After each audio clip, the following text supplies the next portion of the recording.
예수 그리스도 이름으로 하나님 말씀 함께 나누는 시간 갖도록 하겠습니다.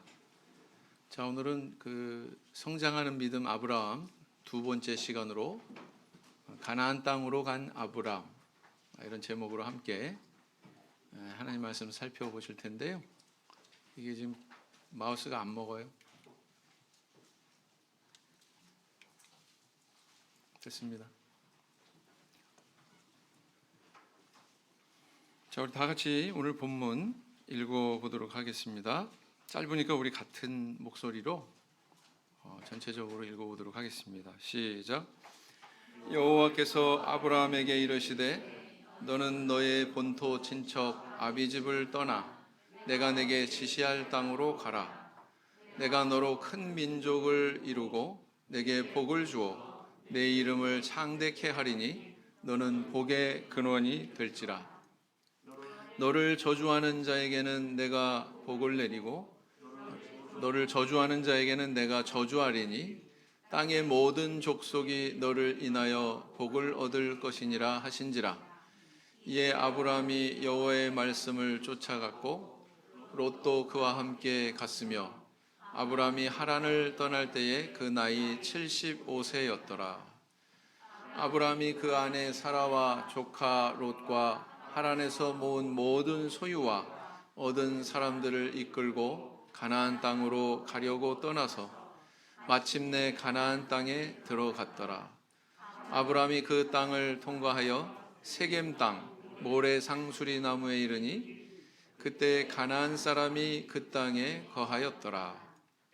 여호와께서 아브라함에게 나타나 가라사대 내가 이 땅을 내 자손에게 주리라 하신지라.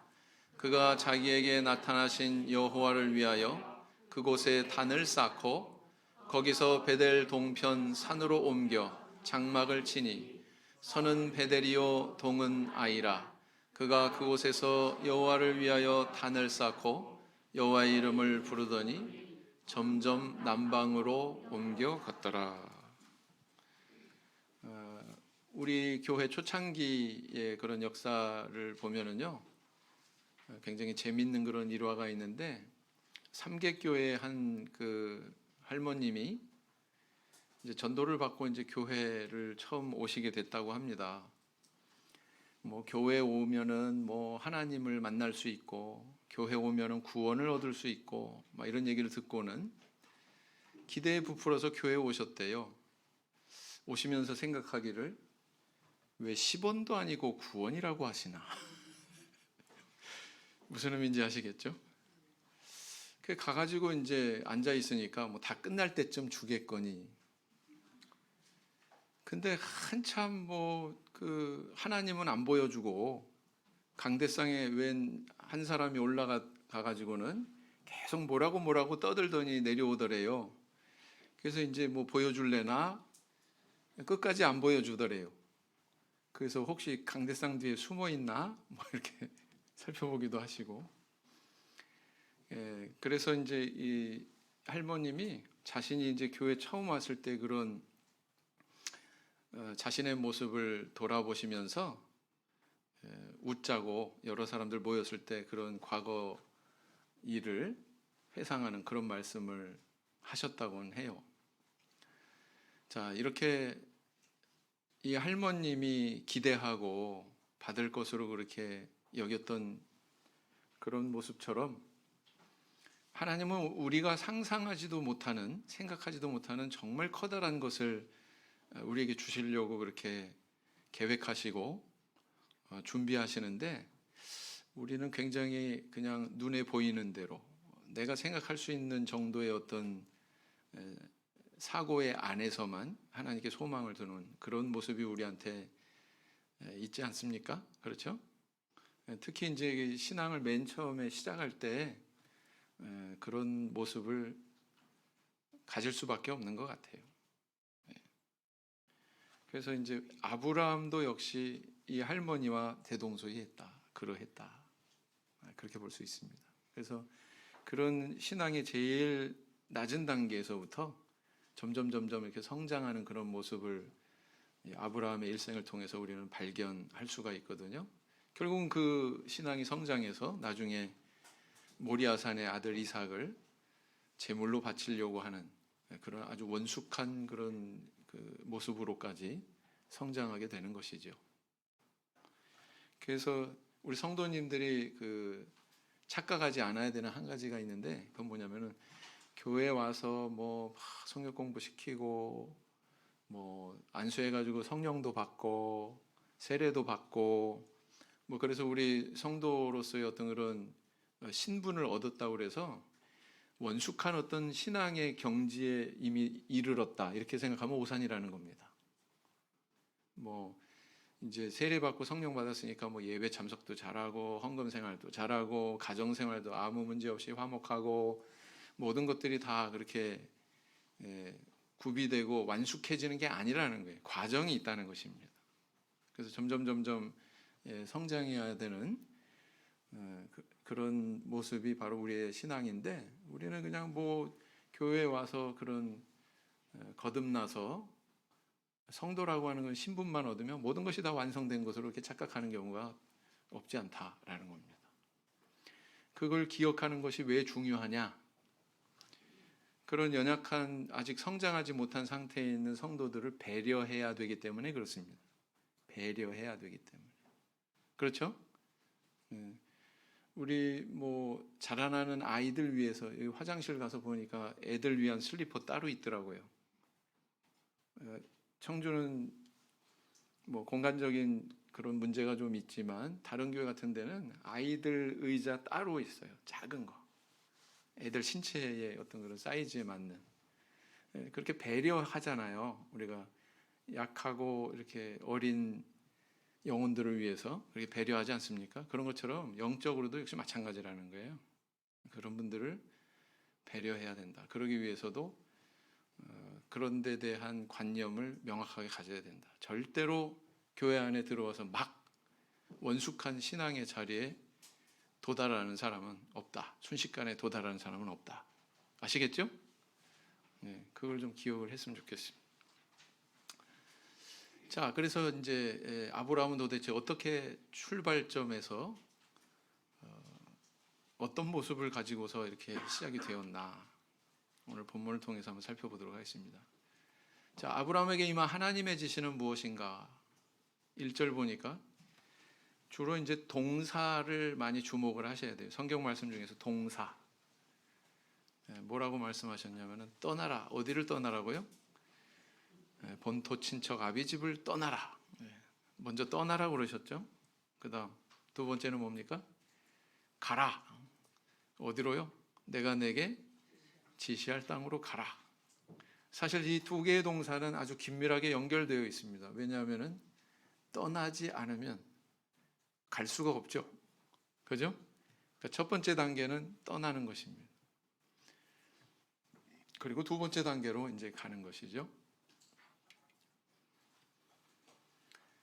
그 다음 아브라함이 하나님으로부터 약속받은 축복은 무엇인가? 2절에서 3절을 보니까 큰 민족을 이루게 해주시겠다. 큰 민족이 이루게 되려면 어떻게 해야 돼요? 아브라함에게 무엇이 주어져야 돼요? 자손. 그죠? 자손이 있어야 되죠.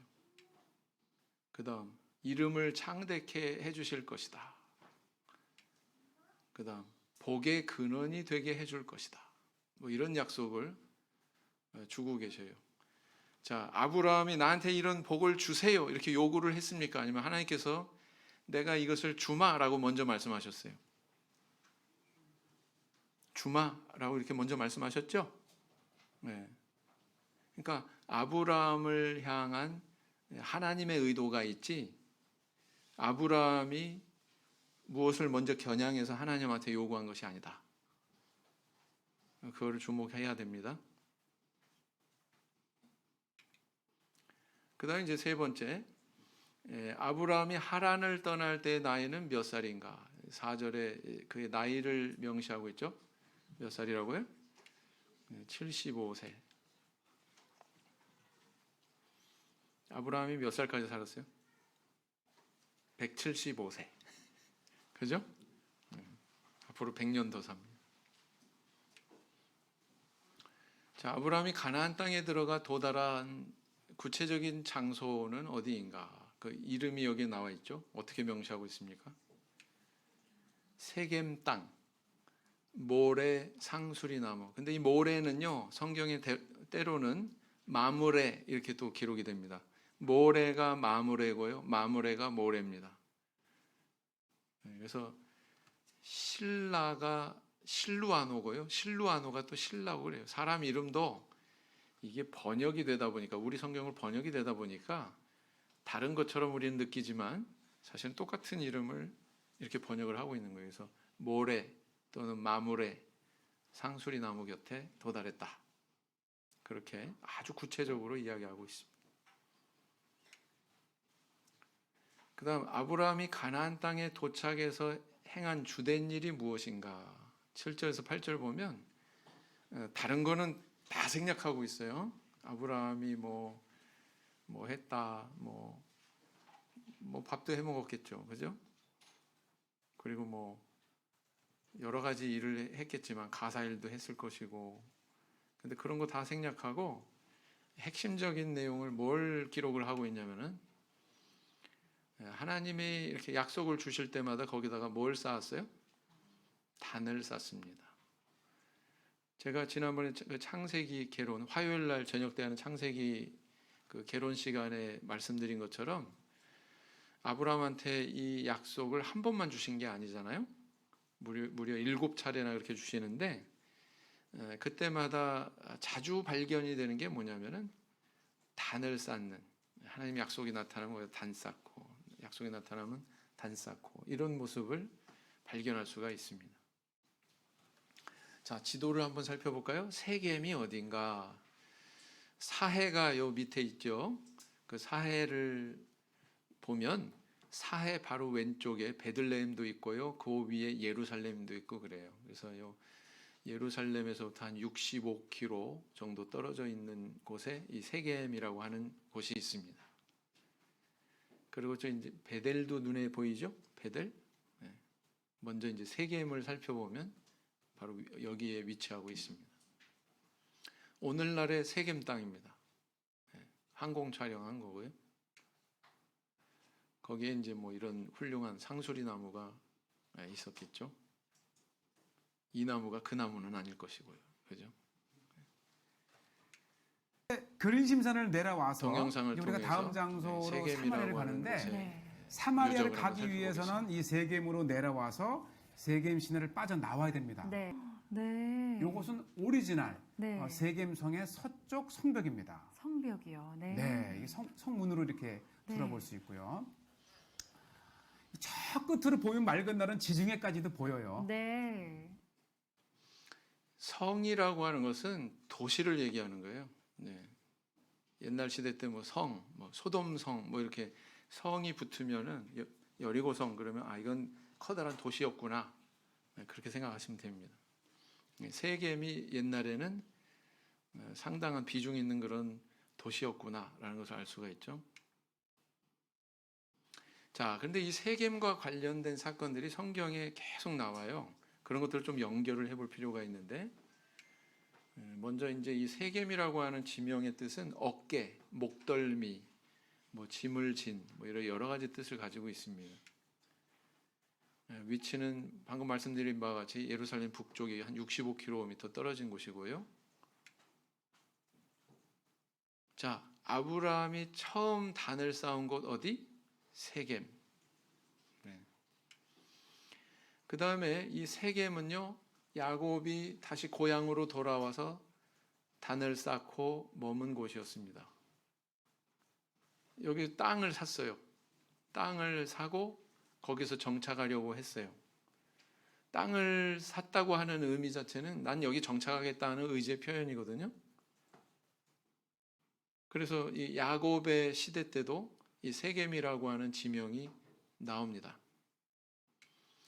그 다음에 요셉이 너희들이 이 애굽을 나갈 때 내 해골을 메고 나가라, 내 요구를 가지고 올라가라, 가나안 땅에 갈 때 그 유언하잖아요.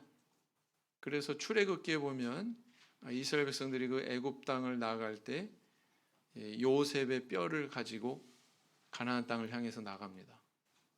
40년 광야 생활했죠? 광야 생활하는 동안에도 그 뼈를 잘 간수했었던 것 같아요. 그래서 결국 가나안 땅에 들어갔을 때 어디다가 그 뼈를, 그 유골을 갖다가 묻게 되냐면은 바로 이 세겜 땅에다가 묻게 됩니다. 요셉의 뼈가 묻힌 곳 어디예요? 세겜입니다. 세겜. 자, 그 다음에 여호수아가 백성들에게 여호와 신앙을 맹세시킨 장소, 그곳이 바로 또 세겜입니다. 오늘날 너희들이 택해라. 나와 내 집은 여호와를 섬기겠노라. 제가 여호수아 강의할 때도 이거 한번 다뤘었죠? 백성들 모아놓고 이렇게 신앙의 결단을 하도록 요구했던 그 장소가 어디라고요? 그것도 역시 세겜입니다. 그래서 이렇게 역사를 쭉 살펴보면 세겜이라는 것이 굉장히 우리 그 믿음의 조상들의, 선조들의 그런 신앙의 숨결이 있는 그런 지명이구나 라는 것을 알 수가 있죠. 또 오늘 등장하는 또 하나의 지명이 있죠. 하나는 베델입니다. 오늘날의 베델은 이렇게 생겼어요. 또 한 곳에는 이 장소가 얼마나 유서 깊은 장소인지를 나타내는 그런 비석이 서 있는데, 여기 히브리어로 베이트 엘 이렇게 써 있는 거예요. 히브리어는요, 옛날 우리 이조 시대 때 글 읽는 것처럼 오른쪽에서 왼쪽으로 읽습니다. 오늘날에는 왼쪽에서 오른쪽으로 읽잖아요. 히브리어는 오른쪽에서 왼쪽으로 읽어요. 그래서 오른쪽부터 읽으면 베이트 엘, 이렇게. 엘은 하나님이란 뜻이고요, 베이트는 집이란 뜻입니다. 하나님의 집? 의미심장하죠? 왜요? 오늘날 하나님의 집은 어디를 가리켜요? 하나님의 성전, 교회. 그렇죠? 근데 베델이 바로 이런 이름의 뜻을 가지고 있다는 거예요. 그리고 여기에 단을 쌓은 예들이 많습니다. 아브라함은 처음 세겜에 단을 쌓았고, 그 다음에 또 이동을 해서 베델이라고 하는 곳에, 정확하게는 베델과 아이 사이 이렇게 명시하고 있죠. 거기다 또 단을 쌓았습니다. 단을 왜 이렇게 자꾸 쌓나? 단을 쌓는 건 도대체 의미가 뭔가? 제가 그 성막 같이 우리 성도님들하고 공부할 때 단이 성전의 원형이다 이렇게 말씀드린 적이 있어요. 단이 나중에 뭐가 돼요? 단은 하나님 앞에 제물을 드리는 장소거든요. 그래서 이게 나중에는 성막으로 만들어지고요. 그 다음에 이게 나중에는 성전이 되고요. 그 다음에 신약 시대에 와서는 이게 영적인 성전, 곧 교회가 되는 거죠. 그래서 단은 바로 어찌 보면은 성전의 원형이다 이렇게 볼 수가 있습니다. 방금 보셨고요. 네. 베델에 대한 오늘날의 그런 지명에 대한 베이틴, 지식을 한번 살펴보도록 하겠습니다. 베이틴이라고 하는 그 현대 아랍 마을이에요. 아, 그러니까 현재 지명이 베이틴이군요. 네, 그러니까 아랍 사람들에게 이 베델을 갈 때 베이틴이 어디냐 물어보게 되면 아마 이 관광객이고 외국인이면 베이틴이라고 하는 마을이 무엇이죠? 성경상의 이 베델이죠. 역시 이 팔레스타인 지역이기 때문에 네. 여기 정말 가기가 쉽지 않아요. 네. 또 최근까지 이스라엘이 이제 안보를 문제로 이 베이튼 마을 입구를 이렇게 막아버렸기 때문에 저는 그 야곱의 그 이야기에, 그러니까 네. 이 바단 아람으로 형 에서를 피해 가다가 이곳에서 이제 저녁이 되자 이제 돌 베개하고 잤던 네. 그곳에서 네. 이제 하나님을 제가 서 있는 만나고 이곳이 천사를 베델의 만나면서 네. 예. 이 교회 터입니다. 예. 저기 비잔틴 시대 때 터예요. 그러니까 그래서 이곳은 이제 하나님의 집이요, 또 하늘의 문이로다 할 정도로 정말 기도하고 싶은 장소이기도 하지만 네. 사실은 창세기 12장 8절에 보면 네. 똑같은 하나님의 약속을 이곳에서 아브라함이 받아. 아브라함과도 같은 예, 장소군요. 아브라함이 이 베델과 아이 사이에서 이제 하나님의 음성을 듣고 네. 남쪽 이제 저 헤브론과 부엘세바로 내려가는데, 그러고 보면은 이곳은 아브라함에게도 네. 하나님께서 축복을 약속해 주셨고 2, 3월이 되면 팔레스타인 유대 성지 천역에 네. 이렇게 아름다운 꽃을 들꽃들이 뒤덮여요. 돼요. 예. 색깔이 너무 예쁜데요. 예, 네, 너무 메말랐던 화려하고. 것이 비가 오면 꽃밭으로 저렇게 바뀌고 정말 드넓은 황량한 그 푸르름을 땅이 보면 네. 성지의 비가 내리면 또 저렇게. 다른 아름다움이 아닌가 생각이 듭니다. 네, 그 2월 정도라고 하셨는데 그때 정도면 때. 기온이 어느 정도나요? 아마 우리 네. 봄 날씨 같다 생각하시면 돼요. 아, 봄 날씨 네. 정도. 12월이나 1월이 좀 춥고 네. 2월, 3월 되면 따뜻해요. 이곳을 제가 찾아온 건데 이게 어떤 거죠? 샘이죠. 샘이에요? 예, 이 샘물을 받아놓은 이제 저 통인데 이렇게 졸졸졸졸 흐르는 물을 받아서 베델에 저렇게 작은 물줄. 예, 샘이 사실 흐르는 곳도 성지에는 있구나. 이렇게 물이 나오는 곳이면 물이 나오는 굉장히 곳이면은 중요한 사람들이 곳이에요. 맑은 있을까요, 물을 마실 수도 없을까요? 있고, 이 물을 통해서 사람들이 많이 사람이 살수 모일까요, 있기 안 때문에 모일까요? 이 모였겠죠. 엔투, 이 엔투. 딸기의 샘이라고 하는 그렇습니다. 곳인데 이 베델을 들어가고 나올 때에 한번 방문해 볼 만한 네. 곳이고 자, 그래서 이제 베델은요, 우리 성도님들이 뭘 가장 잘 기억하시냐면 야곱을 가장 먼저 떠올리실 거예요. 왜냐하면은 이 베델에서 어떤 일이 있었습니까? 야곱이 형 피해 가지고 밧다나람으로 이제 떠나는 과정에서 밤중에 돌베개, 그래서 돌베개 베고잠 갔습니다. 그 찬송가 때문에 베델 그러면은 누가 딱 떠오르시냐면은 야곱이 아마 그 돌단 쌓았다고 하는 그 기사를 먼저 떠올리실 거예요. 그러나 여기는 야곱보다도 먼저 누가 여기다 단을 쌓았다고요? 아브라함 시대부터 이미 단을 쌓았어요. 네. 그렇습니다. 히브리어로 하나님의 집 이런 뜻이라고 그랬죠. 예루살렘으로 북쪽 19km 떨어진 곳이 있습니다. 단을 쌓은 곳이고요. 야곱이 형을 피해서 하란으로 도망가는 도중에 꿈에 천사를 보고 나서 거기서 깨어가지고 돌단을 쌓은 곳이 바로 또 베델이다. 그리고 거기서 맹세를 했죠. 하나님께서 나 입을 거, 먹을 거 공급해 주시고 다시 또 이 땅으로 돌아오게 해 주시면 이곳이 바로 하나님 앞에 예배드리는 그런 장소로 삼을 겁니다. 이렇게 이제 서원을 하잖아요. 그래서 이제 귀향한 후에 사실은 세겜 땅에 머물고자 했어요. 까맣게 잊고 있었어요. 세겜에서 커다란 사건을 당하고서는 하나님의 명령이 임합니다. 자기가 깨달아서 올라간 게 아니에요. 하나님이 명령하세요. 베델로 올라가라. 명령하셨죠? 창세기 35장에. 그래서 이제 비로소 야곱이 이제 베델에 올라가서 하나님께 돌단을 쌓는 다시 또 그곳에 신앙을 회복하는 그런 모습을 보게 됩니다. 자, 그 다음에 이제 이런 그 어떤 신앙의 어떤 좋은 긍정적인 그런 사연이 있는 곳이기도 하지만 베델은 또 신앙에 좀 부정적인 그런 사건이 또 결부되어 있는 장소이기도 합니다. 무슨 얘기냐면은 분열 왕국 시대에 북이스라엘의 여로보암 왕이 이 북이스라엘에 속한 그 지경의 이스라엘 백성들이 절기가 되면 예루살렘에 가서 하나님 앞에 제사를 드릴 거 아니에요. 그러면 이제 마음이 이제 다시 또 그 유다 쪽으로 향할 것 같다. 그거를 우려해 가지고 여로보암이 이제 제사처를 두 곳에다가 신설합니다. 그 장소가 어디냐면 단이고요. 다른 하나가 바로 베델입니다. 그래서 이스라엘 백성들이 우상 숭배에 빠지게 만들었던 바로 또 그 장소도 베델이에요. 그래서 긍정적인 의미의 사연과 부정적인 그런 사연이 동시에 다 같이 결부되어 있는 장소가 어디다? 베델이다. 이렇게 볼 수가 있습니다. 자, 이제 세겜과 베델에 대한 것은 이렇고요.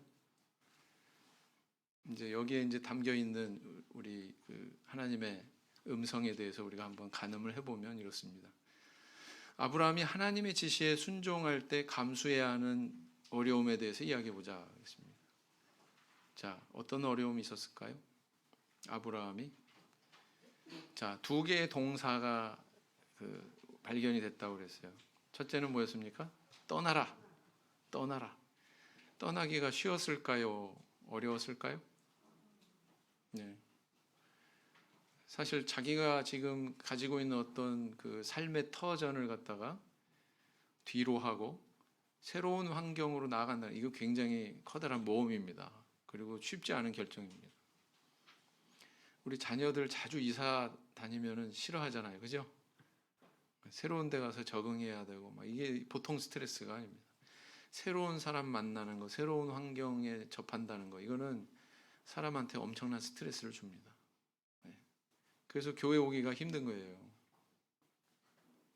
새로운 문화를 접해야 되니까. 그죠? 근데 이제 떠나려면은 자기가 여태까지 해왔던 어떤 익숙한 것들, 또 내가 누려왔던 어떤 기득권 이런 것들을 다 내려놓는 것을 의미합니다.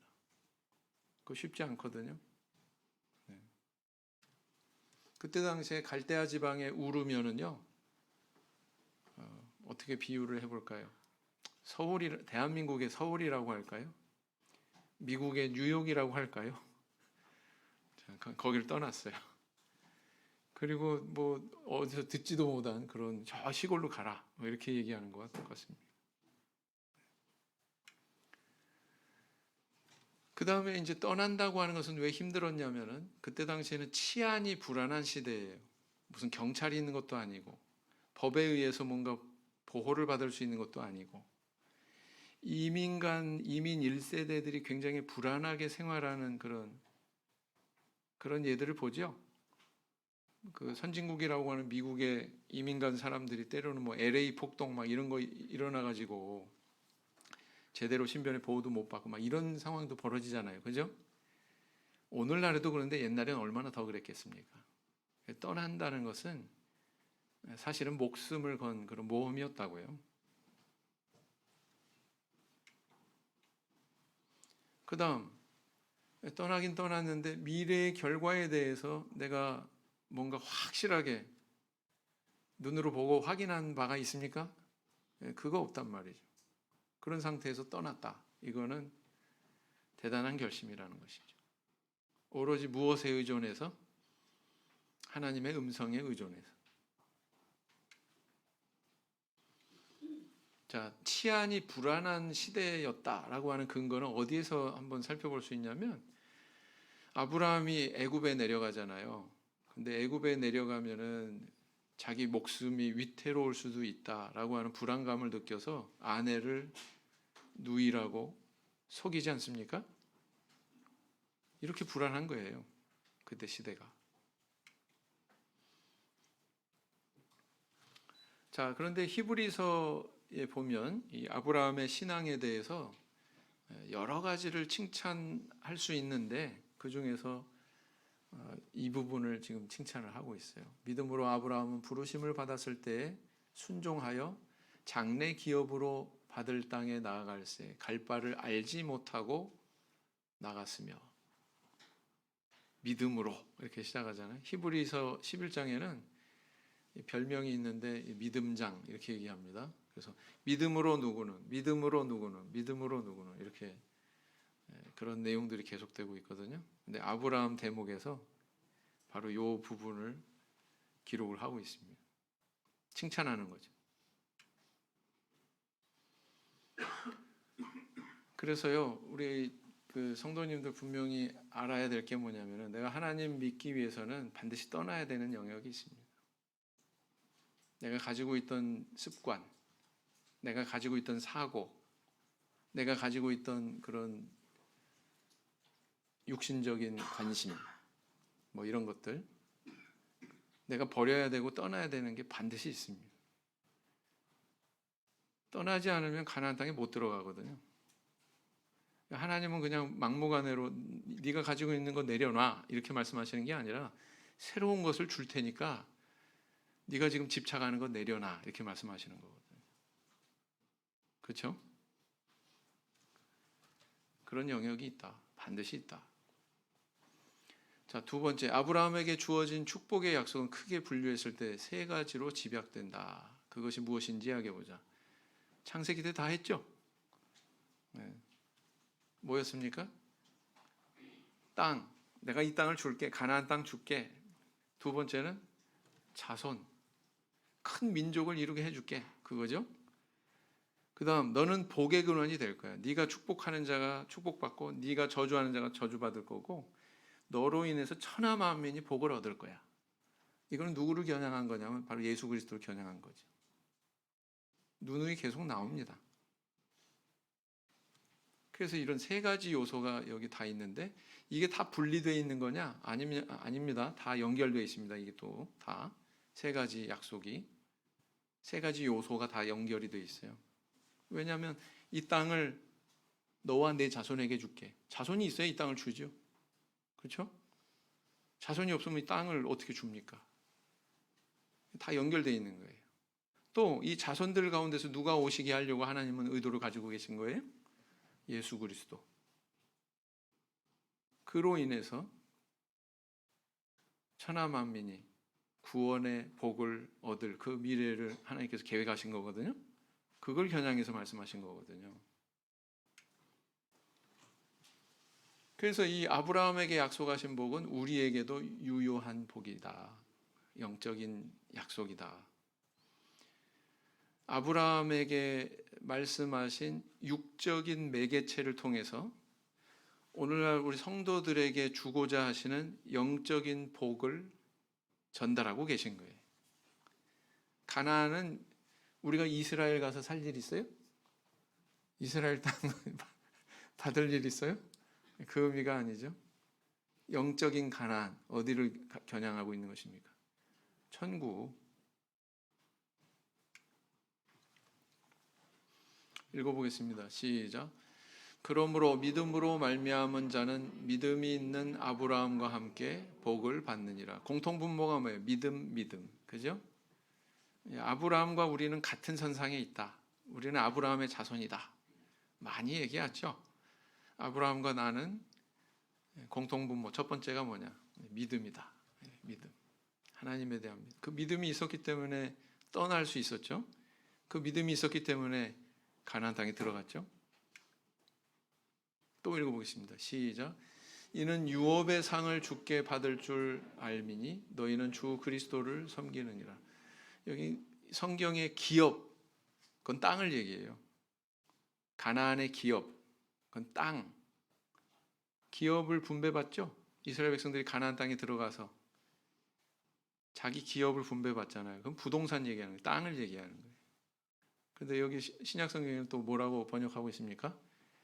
유업의 상. 유업은 기업, 이렇게 또 바꿔서 번역을 해도 되는 거죠.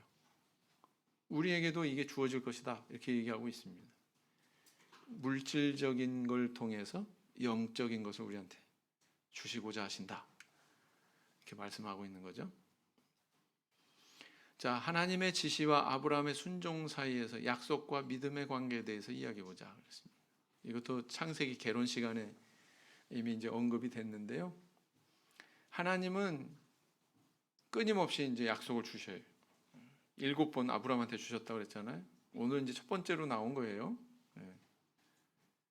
그래서 이렇게 약속을 주시는데 이 아브라함이 이 하나님의 약속에 대해서 나타내는 태도가 바로 어떤 단어로 지배하게 되냐면 믿음이다, 이렇게 이야기할 수 있습니다. 이걸 왜 제가 언급을 하냐면 이게 굉장히 중요해요. 이 부분이 중요해요. 로마서에서 이야기하는 믿음은요, 뭐 교회 와가지고 막 기도도 열심히 하고 말씀도 열심히 듣고 봉사도 열심히 하고 그러면 우리 뭐라고 표현해요? 저 사람 참 뭐가 좋다? 믿음이 좋다, 이렇게 표현하잖아요. 그것도 믿음이에요. 협의의 믿음이에요. 좁은 개념의 믿음이에요. 그러나 로마서나 이런 데 나타나는 그런 믿음은요, 그런 개념이 아니라고요. 하나님의 약속에 대한 믿음이라고요. 둘은 연결되어 있습니다. 약속과 믿음은 연결되어 있습니다. 왜요? 하나님의 약속이 먼저 주어져야지 인간의 반응, 다시 말하면 믿음이 존재할 수 있는 거지. 약속도 주어지지 않았는데 믿음이라는 게 존재할 수 있습니까? 없는 거죠. 그 둘이 철저히 연결되어 있는 거예요. 약속이 없다면 믿음도 존재할 수 없는 거죠. 그죠? 그래서 출발이 어디에서 시작된 거예요? 누구로부터 된 거예요? 하나님으로부터 된 거예요. 그것을 잊지 말아야 됩니다. 그것을 위에서 아래로 우리에게 주어진 거예요. 아래에서 위로가 아닙니다. 세상 종교는 아래에서 위로예요. 뭐라고 그래요? 자력 종교.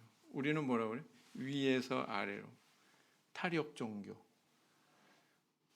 바깥에서 시작됐다. 저 위에서부터 시작됐다. 그 기원에 대해서도 이것이 의미가 있는 겁니다. 미켈란젤로 천지창조 중에서 뭐 한 부분이죠. 손가락 닿을락말락. 이거 우리 아동반도 잘 하더라고요. 솔미인가? 자, 복습해 보겠습니다. 약속은 누구에게 속한 단어예요? 약속을 주시는 주체가 누굽니까? 하나님이라고 그랬어요. 그래서 이쪽으로 가야 되겠죠. 그다음 믿음은 뭐예요? 그 하나님이 주신 약속에 대한 인간의 반응. 이게 믿음이잖아요. 그러니까 이거는 인간에게 속한 단어다. 이렇게 볼 수가 있습니다. 그래서 이 둘은 철저하게 연결되어 있다. 이거를 창세기부터 하나님께서 보여주시는 거예요. 아브라함을 통해서, 이삭을 통해서, 야곱을 통해서 이걸 계속 반복적으로 그 약속을 주시는 것을 통해서 이런 관계가 형성이 되고 있는 겁니다. 그런데 바로 우리가 영적으로 따지면 아브라함의 자손이죠. 아브라함과 같이 약속을 받았어요. 우리도. 읽어보겠습니다. 시작. 그런즉 믿음으로 말미암은 자들은 아브라함의 아들인 줄 알지어다. 바울 사도가 이렇게 얘기했어요. 자, 우리가 받은 약속은 뭐예요? 갈라디아서 3장 14절. 시작. 이는 그리스도 예수 안에서 아브라함의 복이 이방인에게 미치게 하고 또 우리로 하여금 믿음으로 말미암아 성령의 약속을 받게 하려 함이니라. 우리가 받은 성령 앞에 항상 붙는 수식어가 뭐예요? 약속의 성령, 약속의 성령. 우리로부터 나온 게 아니죠, 성령은. 위로부터 우리에게 임한 거죠. 네? 위에서 아래로. 네. 그래서 예수님이 약속하신 대로 제자들이 성령을 받지 않습니까? 그래서 약속의 성령 이렇게 표현하고 있어요.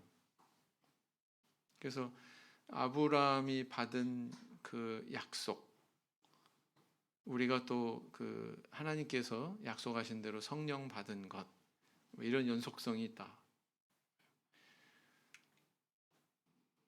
네 번째, 아브라함이 가나안 땅에 도착했지만 그에게 희망을 주지 못할 만한 요소들이 있었습니다. 그 요소들이 뭔지 한번 살펴보자고요. 오늘 본문을 가만히 읽어보면은요, 좀 민감하게 좀 이렇게 살펴볼 구절이 있는데,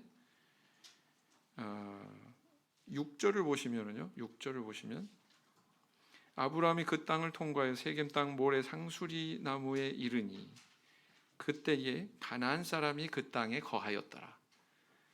여러분, 빈 땅이에요? 아니면 누군가 있는 땅이에요?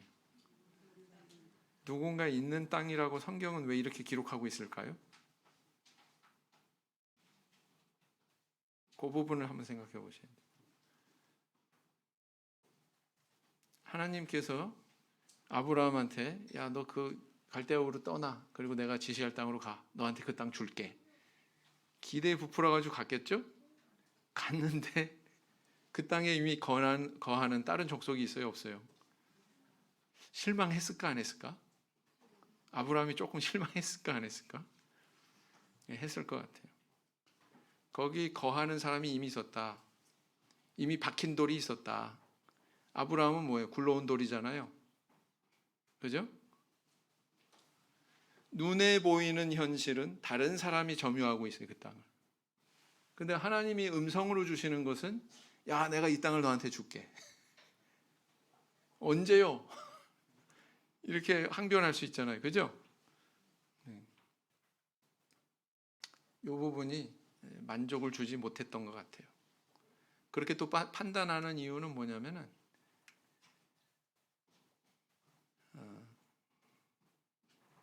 나중에 이제 그 점점 남방으로 옮겨갔더라. 9절에 그렇게 기록하고 있잖아요. 왜 옮겨갈까요? 그 땅에 거하는 사람이 있으니까. 만족할 만한 그런 상황이 아니니까. 자, 모레, 마므레라고 그랬는데 이 마므레는 예언 이런 뜻이라고 그래요. 예언. 근데 또 그 상수리 나무 있는데 도달했죠. 여기에도 우상 숭배의 문화가 있었구나라는 걸 반영합니다. 갈대아 우르에만 그런 게 있는 게 아니라 가나안 사람들이 점유하고 있는 그 땅에도 이런 지명을 봐도 우상 숭배의 냄새가 나요, 안 나요? 네, 나고 있는 거예요. 그다음 오늘 본문에는 안 나타나 있지만 다음 시간에 나오는 9절에는 보면은 그 땅에 기근이 임했다. 마치 그 기근 때문에 어쩔 수 없이 애굽에 내려갔다고 하는 그런 뉘앙스로 읽기가 쉬운데 아브라함이 기근 때문에 애굽으로 내려가게 되는 그걸 거꾸로 이야기하자면은 이 땅이 그렇게 비옥하고 만족할 만한 땅이다 아니다? 아니다라는 걸 의미하는 거죠. 이런 부분들을 우리 주목해 볼 수 있다. 이런 점은 우리가 어떻게 생각해 볼 수 있을까요? 신앙의 길을 시작하는 사람이 처음에 교회 왔어요. 왔을 때 생각할 수 있는, 착각할 수 있는 게 뭐냐면 교회에 다니니까 전부 다 천사로 알아요. 또 맨 처음에 친절하게 대해주고 그러면 다 천사같이 보이기도 해요. 근데 사람은 같이 이렇게 시간을 지내면서 살펴보면은 다 이렇게 흠결 같은 게 눈에 들어와요, 안 들어와요? 네, 자기 성격도 나오고, 그죠? 그러면 이제 교회라는 데가 뭐 이래, 뭐 이런 얘기 나온다고요. 네? 뭐 신앙생활 한다면서 뭐 하나님 믿는다면서 왜 저래? 뭐 교회라는 데가 이런 데였어? 막 이런 불만의 요소가 눈에 들어올까요, 안 들어올까요? 반드시 들어옵니다. 그런 요소가 반드시 들어와요. 그게 점점 마음으로부터 이렇게 뭔가 좀 떠나가려고 하는 빌미가 될 수 있어요. 그런 것들이. 그래서 점점 남방으로 옮겨갔더라. 그런 것처럼 점점 이제 뭐 가끔 빠지기도 하고 그럴 수 있습니까? 없습니까? 그럴 수 있어요. 아브라함처럼. 아브라함이 그랬잖아요. 제가 서두에 말씀드렸잖아요. 완숙한 단계 처음부터 도달할 걸로 그렇게 착각하지 마라. 그런 신앙인은 없다. 맞죠? 좀 불만족스럽고 뭔가 좀 이거 아닌데 싶은 것들이 눈에 들어올 수 있다. 아브라함 눈에도 그게 들어왔다라는 겁니다. 읽어보겠습니다. 시작. 오직 나의 의인은 믿음으로 말미암아 살리라. 또한 비로 물러가면 내 마음이 저를 기뻐하지 아니하리라 하셨느니라. 했어요. 사실 이 믿음의 길을 시작한다는 것은 대단한 결단입니다. 떠나야 되고요. 자기가 가지고 있는 모든 기득권, 자기가 해왔던 뭐 어떤 습관, 내가 가지고 있던 사고방식 다 내려놓는 걸 의미하거든요. 결코 쉽지 않습니다. 그런데 기왕 결단을 하고 시작했다면 이런 태도가 돼야 되겠죠. 뒤로 물러나지 않고 계속 전진하는, 하나님의 지시대로 그 땅에 들어가는 그런 모습이 있어야 된다라는 겁니다. 왜요? 우리의 눈에 보이는 게 다가 아니거든요. 결국 아브라함은 자기 생명이 끝날 때까지도 땅이 있었어요, 없었어요? 주어졌어요, 안 주어졌어요? 안 주어졌어요. 심지어는 안에 매장할 손바닥만한 매장지가 없어가지고 에브론이라고 하는 인물한테 막벨라 굴을 돈 주고 사지 않습니까? 거금을 주고 농지를 산 게 아니에요. 부돔을 샀지. 땅이 안 주어졌어요, 끝까지. 히브리서 기자는 뭐라고 합니까? 이 아브라함이 사실은 사모한 것은 그 육적인 가나안 땅이 아니라 본향을 사모했다, 이렇게 얘기하고 있어요. 우리랑 똑같이. 그렇습니다. 다섯 번째, 창세기 기자가 가지고 있는 아브라함에 대한 관심의 초점에 대해서 이야기해 보자 그랬습니다. 5절에 보니까 뭐가 눈에 딱 들어오면 마침내. 마침내 어떤 때 써요? 기다리고 기다리다가 일이 뭐가 성사됐을 때, 아 마침내 이거 들어가잖아요. 지금 성경의 관심의 초점이 어디에 있다는 거예요? 아브라함이 가나안 땅에 들어가나 안 들어가나? 거기에 딱 초점이 있는 거예요. 그걸 딱 들어갔더니 마침내 거기 들어갔다. 이렇게 기록하고 있죠. 그래서 오늘 본문은 사실은 이 세 가지 약속의 요소가 다 등장하고 있지만 조금 더 구체적으로는 땅의 약속에 대해서 이 아브라함이 어떻게 믿음으로 반응하고 있는가에 대해서 관심의 초점이 모아져 있다. 이렇게 판단을 하셔야 됩니다. 그럼 다음 시간엔 뭘까요? 다음 시간엔 이 땅을 계속 잘 지키나 안 지키나. 지켰어요? 못 지켰어요? 못 지켰죠? 애굽으로 내려갔습니다. 거기에 대한 내용은 다음 시간에. 자, 오늘 우리한테 주시는 하나님의 음성은 어떤 것이 있을까요? 여기서 우르는 어찌 보면 또 하란도 마찬가지고 이 죄악 세상을 상징한다 이렇게 볼 수가 있습니다. 이것을 떠나서 나는 약속하신 천국을 향하고 있는가? 거꾸로 돌아가고 있지는 않나? 우리의 마음이 애굽의 고기가마 곁에 있을 때가 좋았다 뭐 이런 마음으로 돌아가고 있지는 않나? 오늘 본문을 통해서 이야기하자면 점점 남방으로 옮겨가고 있지는 않나? 뭐 물어봐야 된다라는 것입니다. 나는 하나님이 주신 약속에 대해 어떻게 믿음으로 응답하고 있는가? 아브라함은 단을 쌓았죠. 나는 그 하나님의 약속에 대해서 무엇으로 화답합니까? 나의 예배처는 어디예요? 내가 하나님 앞에 예배로 드리는 영적 제물은 무엇입니까? 뭐 이런 것들을 우리가 생각할 줄 알아야죠. 그죠? 하나님의 약속에 대한 나의 믿음의 응답 있나 없나? 나는 눈에 보이는 것과 말씀으로 주시는 것 중에서 무엇을 쫓고 있는가? 아브라함은 하나님의 말씀을 쫓았죠. 그래서 가나안 땅에 들어가지 않았습니까? 근데 눈에 보이는 게 있어요. 하나님 말씀과는 동떨어져 있는 것 같은 그런 눈에 보이는 현실이 있습니다. 뭐 별거 없네. 교회 와봐야 뭐 별거 없네. 이럴 수 있는 거죠. 그런데 아브라함은 하나님 말씀을 쫓았다. 그래서 가나안 땅에 들어갔다. 오늘날 우리 성도님들도 마찬가지예요. 아이고 이거 뭐 교회 생활하고 하나님 믿고 신앙생활 해봐야 별거 없네. 눈에 보이는 대로 판단한다면 그런 마음 들을 수도 있을 거예요. 그러나 그게 다가 아니죠. 우리의 눈을 의지하기보다 우리의 귀를 열어서 하나님 말씀에 귀 기울이고 그 말씀을 쫓아서 나아가는, 이게 바로 신앙인의 모습이다라는 것입니다. 괴리될 수 있습니다. 그러나 그 간격은 시간이 지나면서 좁혀질 겁니다. 그래서 이런 것들을 우리에게 교훈해주고 있습니다. 오늘 여기까지 살펴봤습니다. 묵상기도 하시겠습니다. 아멘.